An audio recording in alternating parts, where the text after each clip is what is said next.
Bonjour, bienvenue sur cette nouvelle vidéo. J'espère que vous avez passé de bonnes années, de bonnes fêtes, pardon, de bonnes fêtes et une bonne année. Moi, j'ai passé une plutôt bonne année et d'ailleurs, en fait, c'est ça qui m'amène à faire cette vidéo. C'est que je pense avoir franchi une nouvelle étape en trouvant une méthode, des techniques. Et notamment aussi, j'ai appris énormément de choses.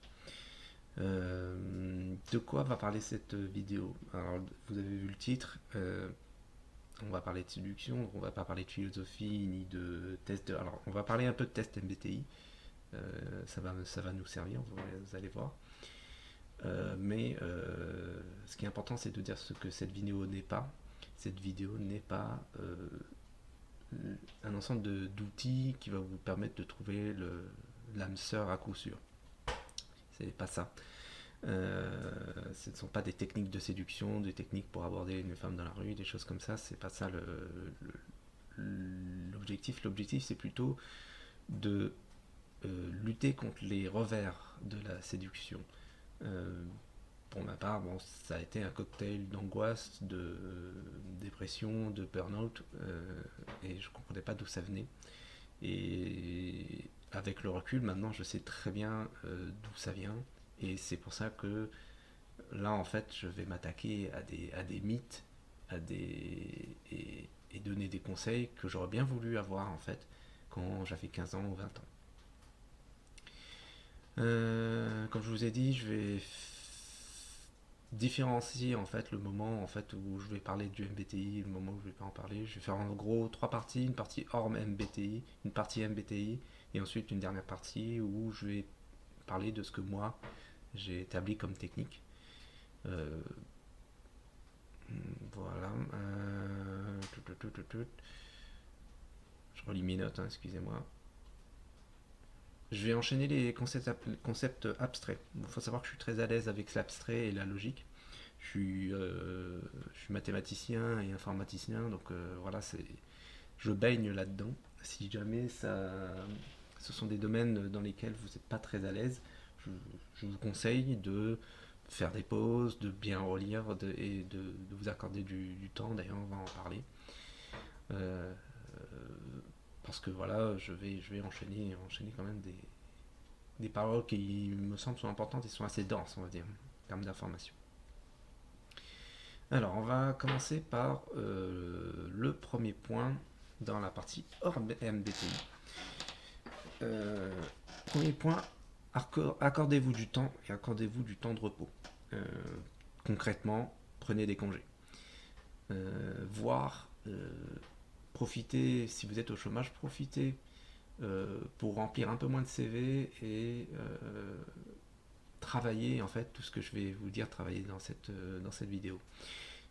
En fait, moi j'aime bien comparer la séduction au soleil pour des gens de couleurs de peau différentes. Si vous avez une personne qui par exemple qui est noire, en fait, sa couleur de peau c'est en fait une sorte de bouclier anti rayon de soleil et il peut se permettre des choses qu'un blanc ne pourrait pas se permettre. Euh, si vous avez un blanc et un noir qui vont à la plage, et bien si le blanc se cale au rythme du noir, il risque de se taper des coups de soleil.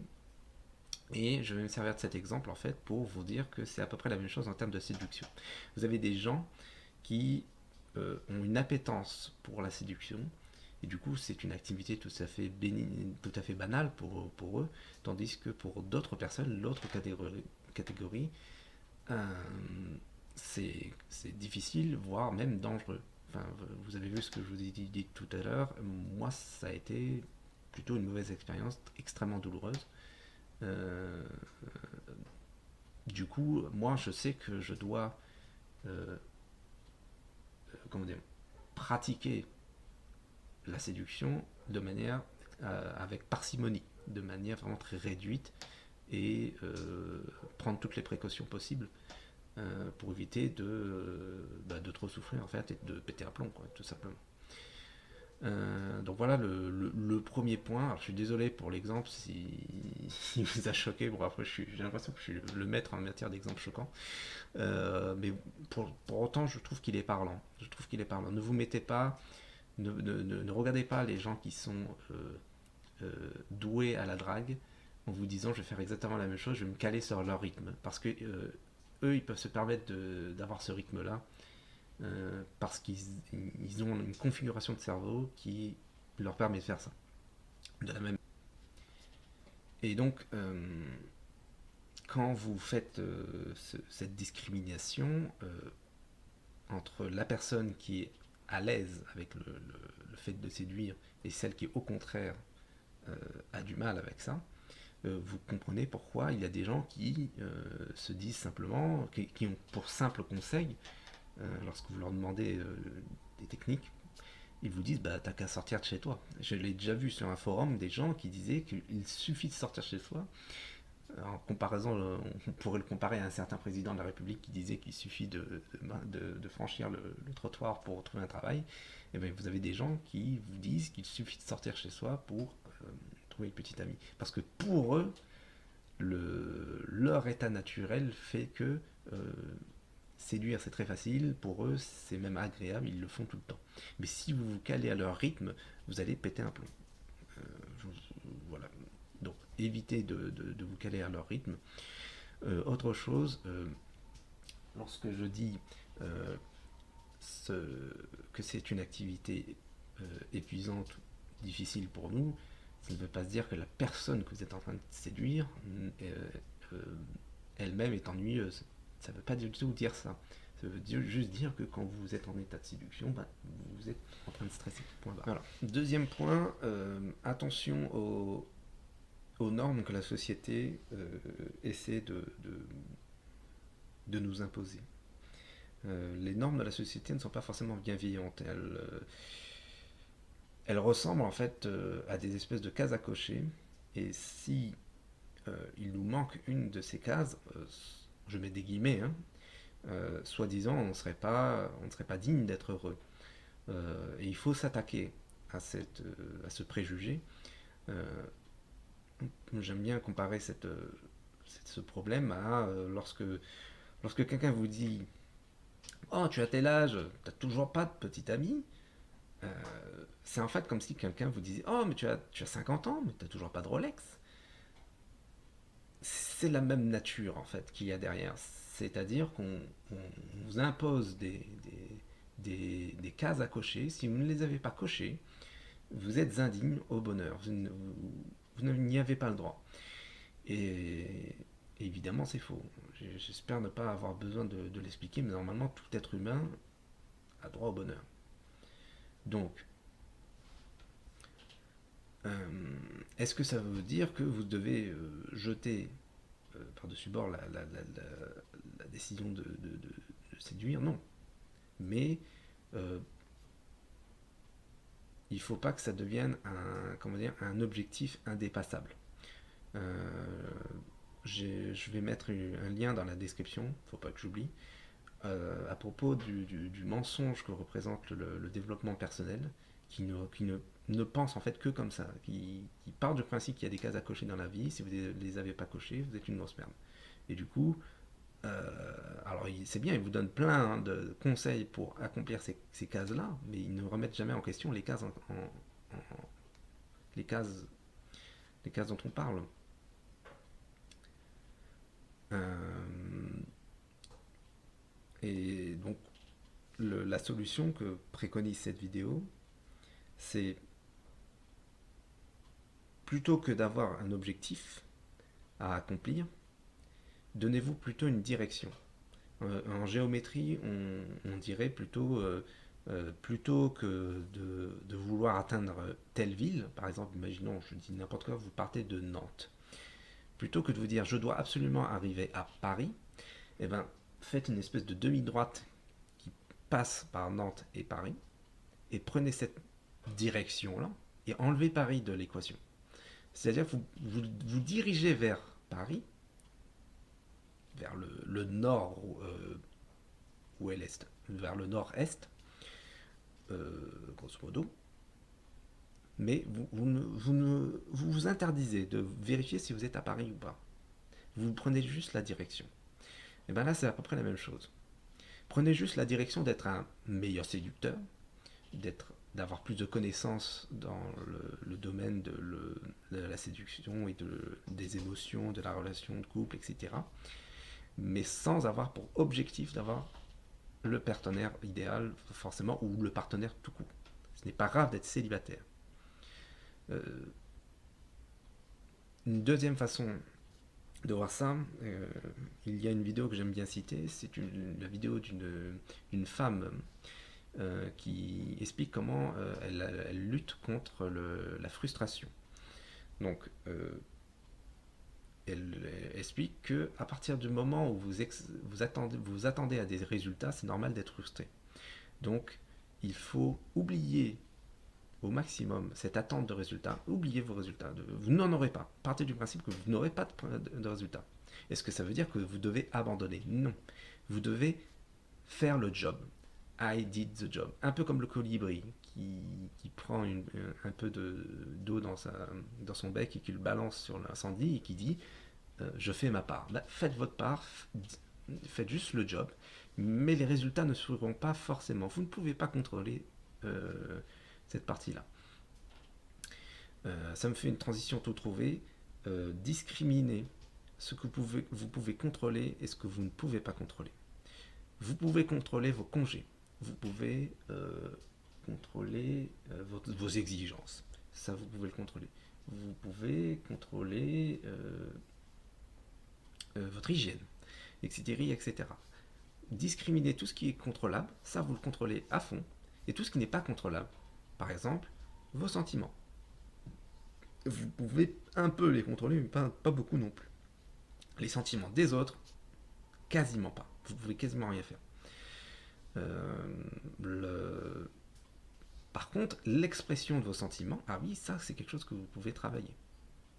Si vous avez tendance à exploser, c'est pas bon, mais si vous avez tendance à retenir vos émotions, c'est pas bon non plus. Et donc, travailler ces émotions, ça aussi c'est très important. Et bon, je vais en reparler dans la suite. Hein. Mais voilà, il faut bien différencier ce que vous pouvez contrôler. Je vais relire mes notes pour voir si j'ai pas oublié quelque chose. Tac. Mais voilà, ce que vous pouvez contrôler, typiquement vos jours de congé, vos connaissances sur le sujet, ce sont des choses sur lesquelles vous avez des leviers. D'accord. Ok, autre point. Vous ne savez pas quoi dire lorsque vous êtes en face d'une personne que vous essayez de séduire. Alors,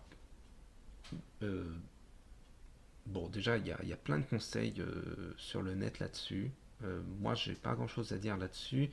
Par contre, il faudrait peut-être aussi se poser la question, si ça vous arrive souvent, est-ce que ce serait pas un signe d'alerte rouge? C'est-à-dire que, au final, si vous ne savez pas quoi dire, ça veut dire que déjà, naturellement, vous êtes quelqu'un de plutôt silencieux. Et si vous vous forcez à trouver des sujets de conversation tout le temps, c'est peut-être en fait que vous êtes avec une personne qui ne va pas tolérer votre silence. Moi, j'ai eu la chance d'être avec des amis là actuellement où de temps en temps je suis vraiment AFK, away from keyboard. C'est-à-dire que je ne dis rien pendant 5 ou 10 minutes. Je les laisse converser entre eux, je fais qu'observer et ils m'acceptent en tant que tel. Si la personne avec qui vous êtes ne peut pas faire ça, c'est plutôt mauvais signe. Alors, il faut prendre ce que je dis avec des pincettes, hein, encore une fois, un juste milieu. Parce qu'une relation où personne ne se dit rien, c'est aussi une relation toxique. Mais voilà, une relation où vous vous forcez à trouver des sujets de conversation, c'est également pour moi une relation toxique parce que cette personne vous force à être quelqu'un que vous n'êtes pas. Et puis aussi elle-même, beaucoup de gens vont être gênés au fait que vous vous forcez à être une personne que vous n'êtes pas. On va en parler d'ailleurs, très bonne transition. Soyez vous-même. Nouveau point, soyez vous-même, n'imitez personne. euh, il y a une différence entre je vais m'améliorer, je vais faire des efforts, et je vais imiter quelqu'un qui est doué en séduction. C'est vraiment discriminer ces deux comportements qui normalement doivent être totalement opposés. Euh, vous, vous devez augmenter votre capital de connaissances, vous devez euh, faire des efforts sur certains points, mais de là à imiter les gens qui sont doués, vous allez déjà avoir tous les problèmes dont je vous ai dit tout à l'heure, à savoir que vous ne pourrez pas tenir le rythme, et puis aussi ça va se voir, et puis ça va gêner les gens. Les gens vont comprendre que vous êtes en train de jouer un rôle qui n'est pas le vôtre. Euh, donc autant être vous-même, même si vous vous trouvez moins sexy quand vous êtes vous-même, c'est un moindre mal, parce qu'en fait, euh, il vaut mieux être moins sexy, mais du coup tomber sur quelqu'un qui vous accepte en tant que tel, plutôt que faire de l'imitation et déclencher des souffrances, parce qu'à un moment donné, le masque va tomber si vous imitez quelqu'un. Et là, ça va faire très mal.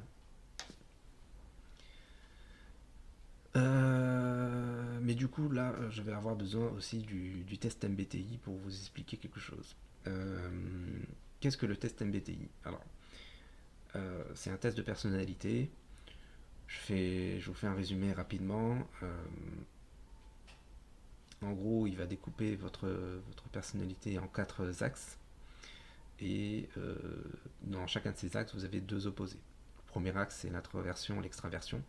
Donc on met 2 lettres, hein, I ou E. Ensuite, on met une deuxième lettre, concret, abstrait. Donc N pour l'abstrait et pour le concret S.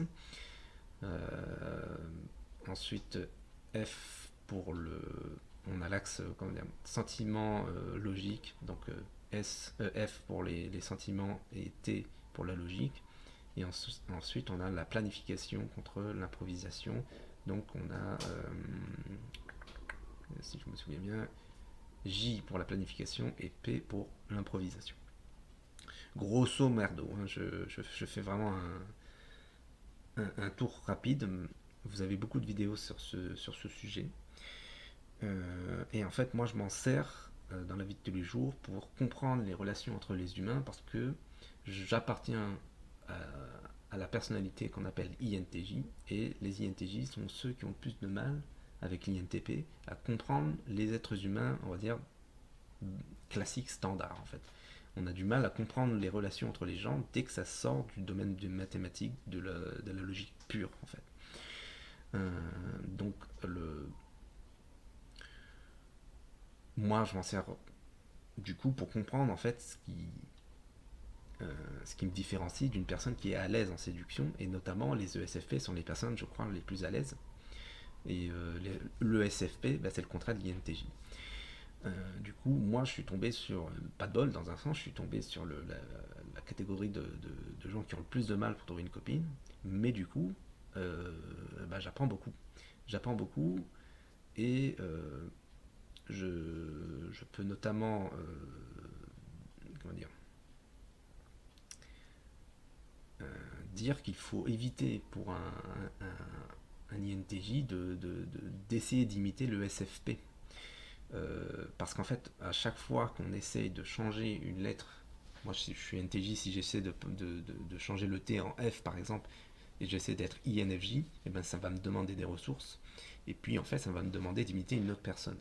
Sauf que si carrément j'essaie d'imiter un ESFP, alors là, mais c'est burn-out assuré. Et je vous jure que j'ai essayé, et je vous jure que j'ai morflé. Du coup, voilà. Surtout, n'imitez pas l'extraverti, n'imitez pas le SFP, n'imitez pas la personne qui peut se permettre d'avoir un certain rythme de séduction. Burnout assuré.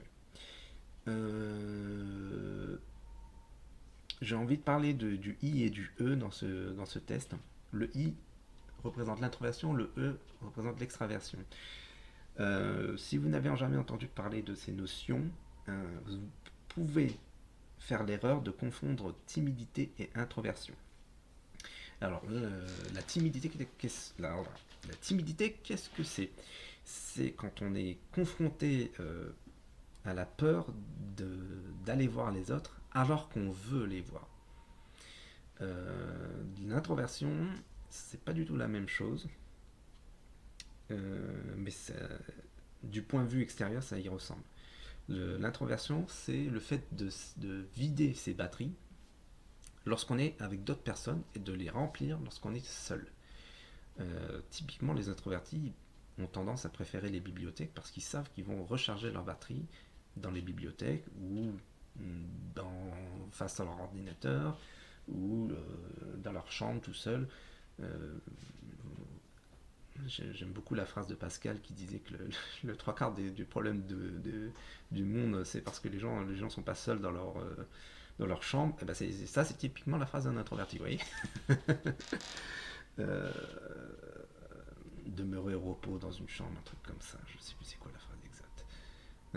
Toujours est-il que voilà, ce sont deux notions qu'il ne faut absolument pas confondre et que les gens ont tendance à confondre du point de vue d'un extraverti, donc quelqu'un qui récupère de l'énergie lorsqu'il est avec les autres et qui en perd lorsqu'il est seul, d'où toutes les notions de souffrance liées à la solitude qu'on entend souvent. Pour un extraverti, un timide et un introverti sont en général la même chose, il va les confondre, il va avoir tendance à les confondre. Même les introvertis d'ailleurs, il suffit de ne pas savoir ce que c'est.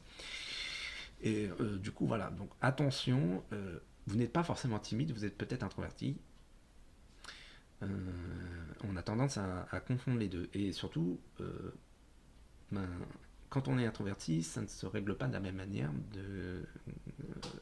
que la timidité. L'introversion, vous n'avez qu'une seule solution. Vous avez besoin de solitude. Vous ne pouvez pas faire autrement. Vous pouvez juste alerter votre entourage, vos amis, votre famille, votre copine, votre copain, je ne sais pas qui, que de temps en temps, ils vont vous voir disparaître. Et bien ce moment de disparition, c'est je recharge mon énergie. Il faut voir comme s'il y avait une espèce d'éclair, vous savez qu'il y a sur vos téléphones que lorsqu'ils sont en charge. Et ben c'est ça, il y a cette espèce d'éclair au-dessus de vous. Je suis en train de me recharger et j'ai besoin de solitude. Ah, point suivant. Je me demande si c'est pas exactement cette phrase-là qui m'a fait écrire cette vidéo. Vous avez sans doute déjà entendu parler de cette phrase. Le cœur a ses raisons que la raison ignore. Elle est belle, mais elle pose problème. C'est une phrase assez imprécise, et surtout c'est une phrase que je trouve très décourageante pour les gens qui sont des rationalistes et des rationnels. Donc si on prend le schéma du test MBTI, le test MBTI regroupe tous les gens qui sont NT sous l'appellation rationnel ou rationaliste, je sais plus, le rationnel il me semble. Et donc, en gros, cette phrase exclut les rationnels des rapports de séduction, des rapports comment dire, de couple. Euh, En gros, nous, on n'est pas touché par la grâce. Attendez, je relis mes notes. Ah oui. Bon, je vais en parler juste après. En gros, donc, cette phrase, eh ben, faut pas la prendre au pied de la lettre, je trouve. En gros, elle veut vous dire ne pas à s'attaquer à la séduction et aux relations amoureuses comme on s'attaque à un problème mathématique. Mais le problème, c'est qu'il y a des gens comme moi qui ne peuvent fonctionner que comme ça. Et qui surtout, ça les rassure. Et est-ce que c'est possible, du coup, de rassurer quelqu'un comme moi avec des informations, des connaissances? Eh ben oui, c'est tout l'objet de cette vidéo, en fait. C'est de pouvoir mettre un peu de rationnel dans ce foutoir qu'on appelle l'amour. Parce que je suis désolé, mais il y a beaucoup de conseils qu'on m'a donnés qui ressemblent plus à de la putain de superstition qu'autre chose. Hein. Donc c'est pour ça que j'essaie de casser un peu ces limites-là. Et deuxième point que j'aimerais aborder à propos de ce point-là, euh, le cœur a ses raisons que la raison ignore. Ah bah du coup, quand j'utilise mon cœur, je désactive mon cerveau. Bah ok, je dis n'importe quoi du coup. Ah mon dieu, j'ai des tonnes de souvenirs horribles, très malaisants qui me viennent en tête parce que précisément je pensais que ça voulait dire ça moi. Le problème c'est ça, c'est que en, en tant que rationnel, je vois le reste des gens comme étant des gens qui ne font pas appel à leur matière grise en fait. Quand je vois quelqu'un qui agit avec émotion ou quand je vois quelqu'un qui s'attache à des détails ou qui fait du sophisme, ben je me dis bon voilà un idiot. Donc évidemment c'est une erreur de ma part, hein.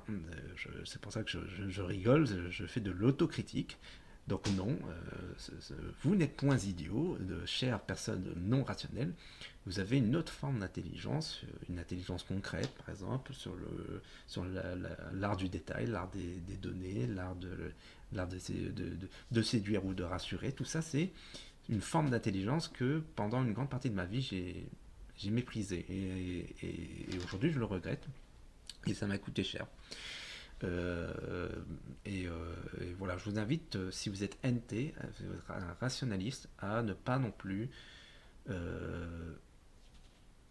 voilà, mépriser tout ce qui est, le savoir externe à la logique, tout en restant logique. Euh, le cœur a ses raisons que la raison ignore.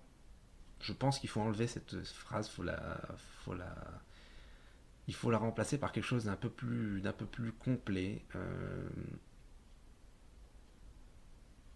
Là, j'ai rien pour le remplacer, là. Mais à mon avis, cette phrase est trop imprécise.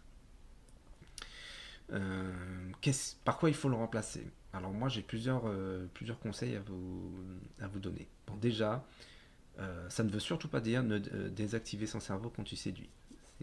Quand tu séduis quelqu'un, au contraire, ton cerveau doit être euh, normalement actif, un peu plus que la moyenne, et ne pas hésiter à prendre des jours de congé avant et après. Je vais vous en reparler tout à l'heure, pour voilà, bien accumuler de l'énergie. Euh, Évitez en fait d'agir par émotion si vous êtes en colère. Euh, Quand je dis agir, c'est vraiment agir physiquement, de bousculer quelqu'un, de frapper quelqu'un, ou de même de puncher le premier meuble qui est devant vous, je sais pas, n'importe quoi, ou de gueuler tout simplement. Euh, euh, voilà, pour moi, ce n'est pas parce que on est dans un domaine hors logique que tout d'un coup, on peut s'autoriser toutes les bassesses, on va dire, de l'émotion. Dire aussi la première chose qui te passe par la tête, c'est pas non plus ce qu'il faut faire. Là, c'est le meilleur moyen d'être cringe, tout simplement, et aussi, c'est le meilleur moyen d'essayer d'imiter quelqu'un que vous n'êtes pas forcément. Si vous êtes quelqu'un qui a l'habitude de faire ça tous les jours, bah ok, faites-le et on verra si la personne que vous essayez de séduire, ça lui convient. Mais si ce n'est pas le cas, n'essayez pas d'imiter une personne qui a l'habitude de dire tous les jours tout ce qui lui passe en premier par la tête, sans aucun filtre, sans réfléchir. Euh, le meilleur moyen pour moi de, de tirer des leçons de cette phrase, donc c'est de prendre en compte tout ce que je viens de vous dire, et de temps en temps, les gens rationnels doivent transmettre une émotion d'alerte lorsqu'elle est là. Pas forcément tout de suite, hein, mais lorsque vous sentez une émotion de type alerte, genre ça m'a gêné que tu fasses ça, ou là je trouve que tu as dépassé les limites, une petite dispute, hein, pas une grosse, une petite, un petit reproche, vous sentez que ce reproche arrive dans votre tête, ah, ça m'a gêné qu'elle fasse ça ou qu'il fasse ça, eh ben dites-le. Pas forcément maintenant, mais il va falloir le dire.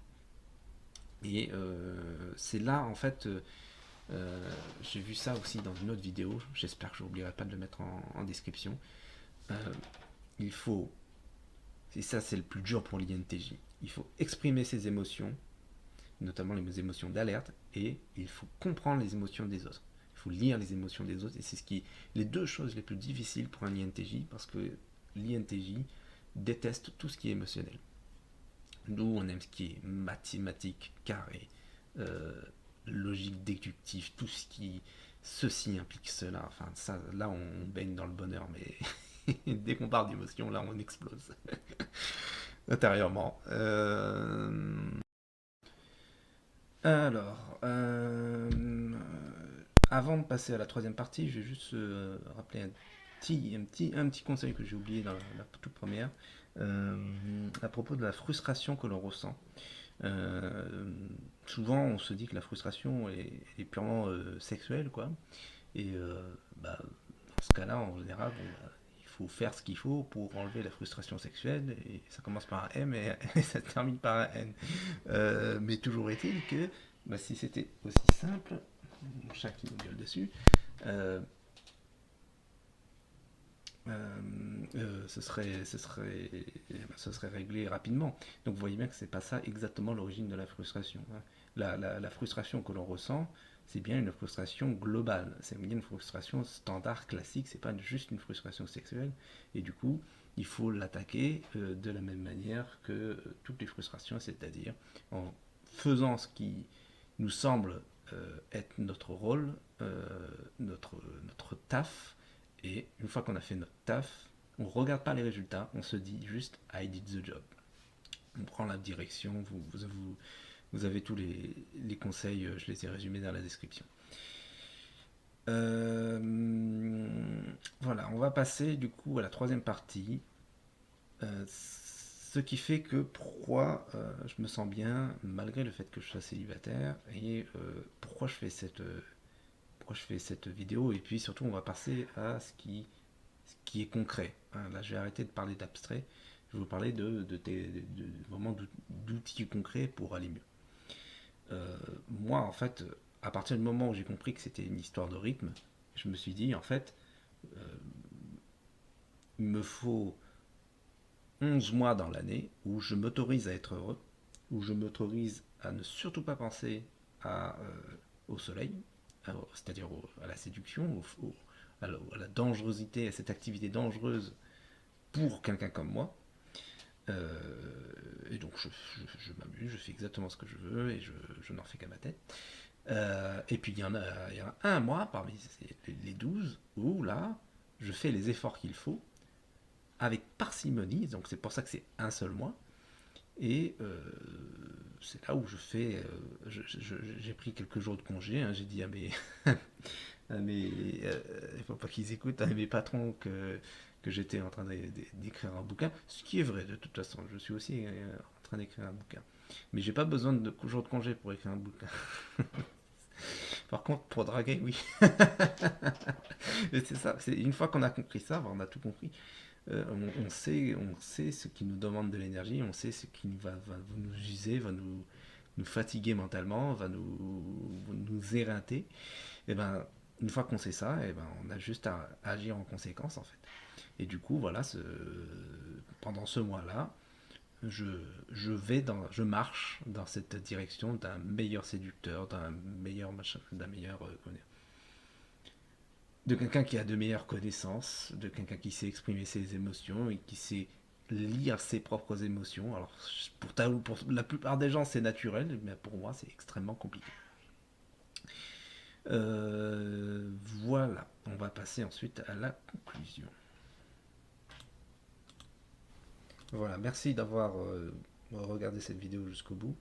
Je suis désolé pour le montage un peu léger.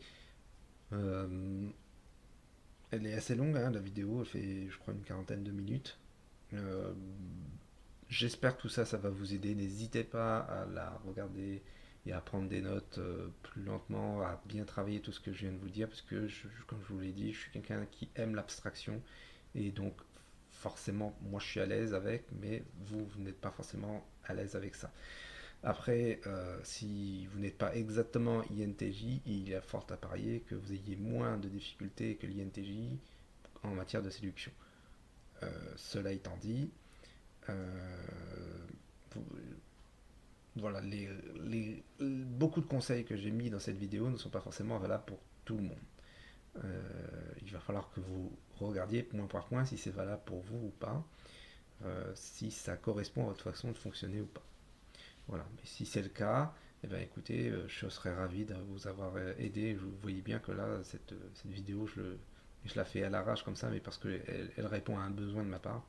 J'ai vraiment besoin de vous dire que je pense avoir trouvé des outils là, des choses, des informations que beaucoup de gens devraient connaître et qui manquent à beaucoup de gens. Voilà. Merci à tous et à une prochaine fois.